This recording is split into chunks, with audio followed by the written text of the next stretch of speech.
ko te tai rāwhiti te rohe mohoa, kia whai hua i te ringa mā koha o Shane Jones, minita whakawhanake rohe, me tana pūtea kotahi piriona tāra.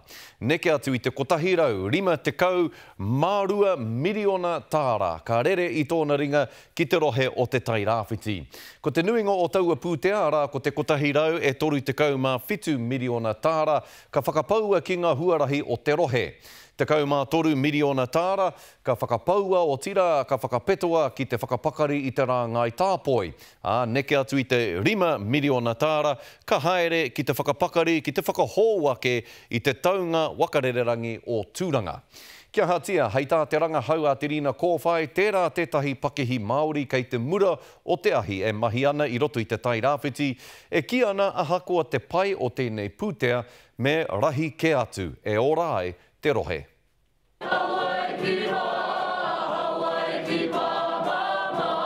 He toa ma te tai rāwhiti i te rānei. It is a real delight to be here, to be back in my second home.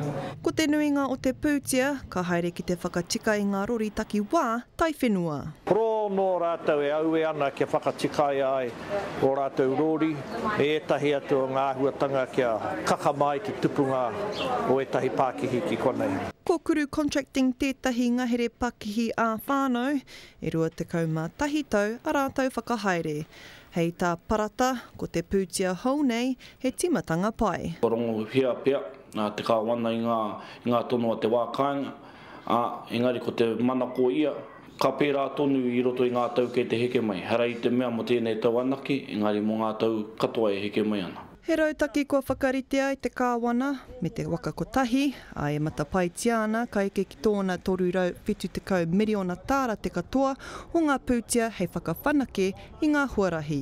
What I have felt recently is that we've continued to put short-term fixes in year after year after year, and I'd hate to think how much every year we spend on short-term fixes when we probably could have built a brand new state highway by now. I think it'd be hard for us to find people in that room who disagreed with some of the investment decisions here. There has been huge neglect in the infrastructure.